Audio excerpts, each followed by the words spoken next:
People power. Our power.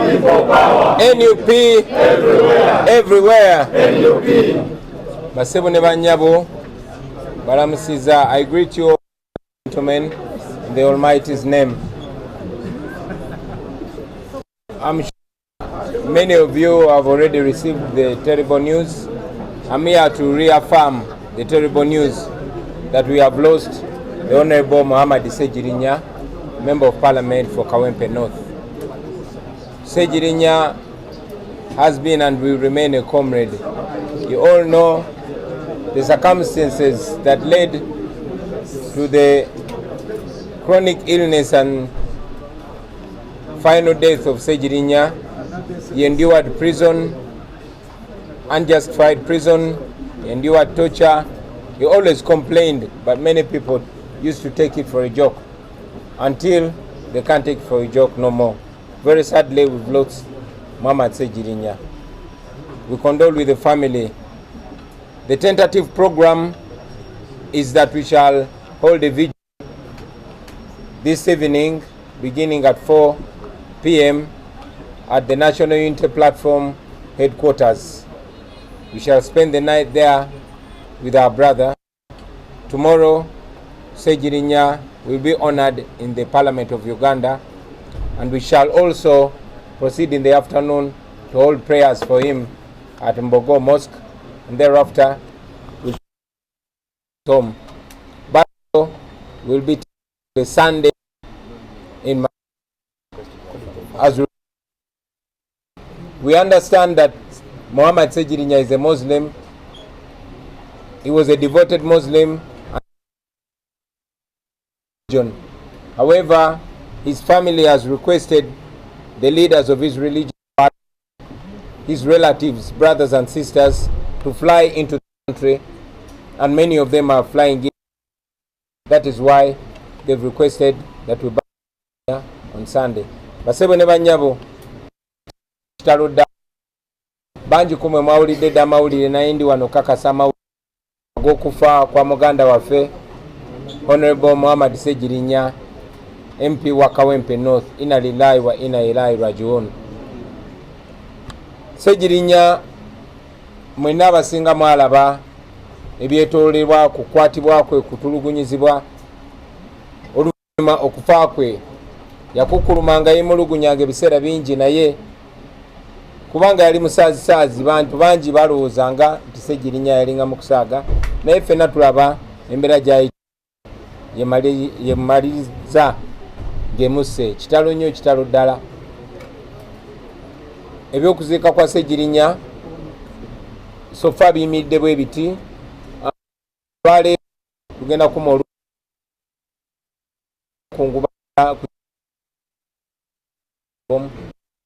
kavule okutandika 10 nkya ku makya ssaawa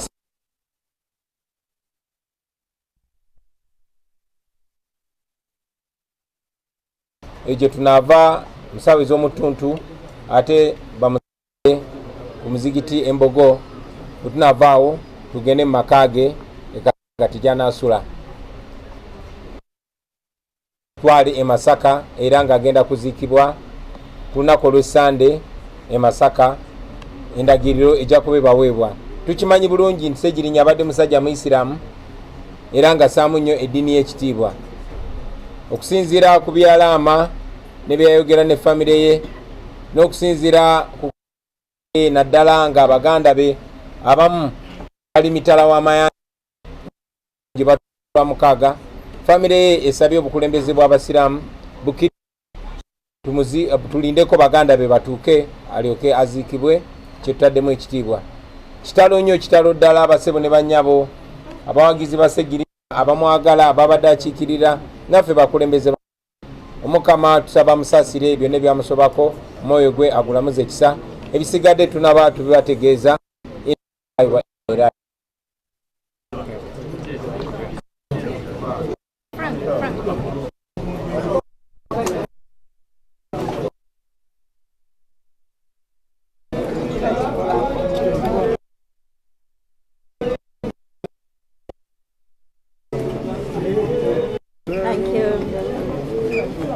machine jawe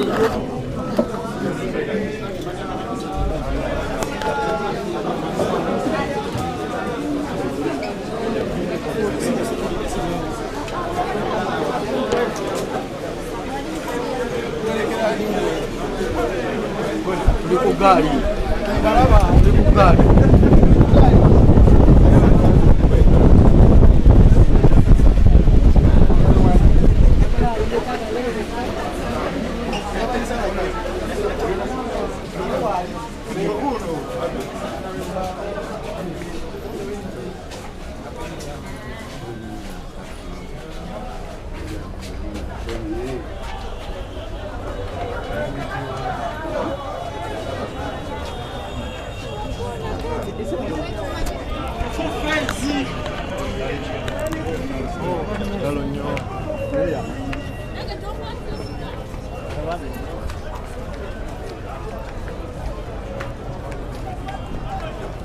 Haya toka. Ani mkola toka.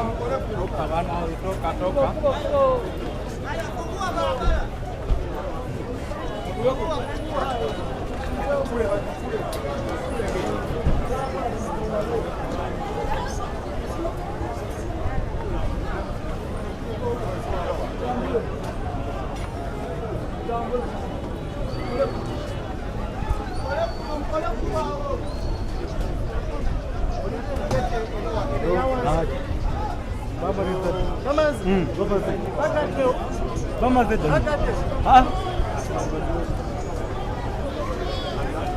Muveyo president aitewo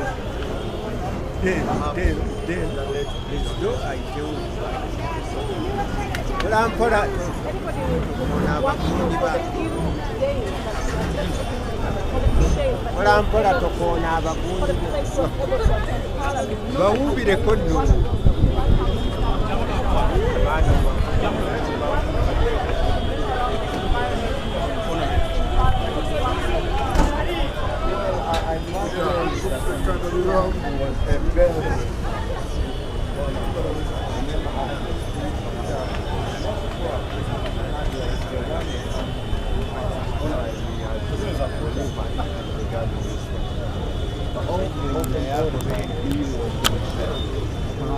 You remember well, it was incarcerated for close to 2 and more years, and that deprived people of this type of service.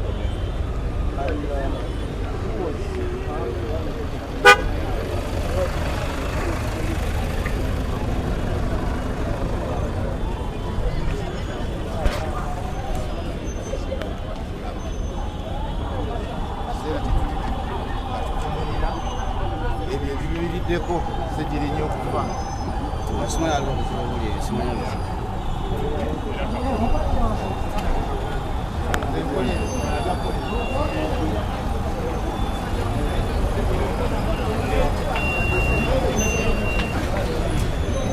Bas.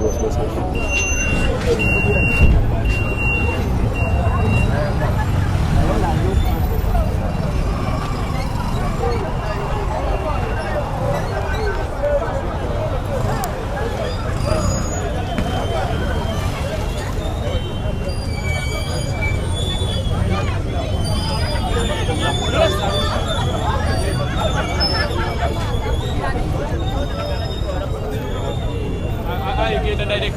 Yeah? One down. Wakati aliwa.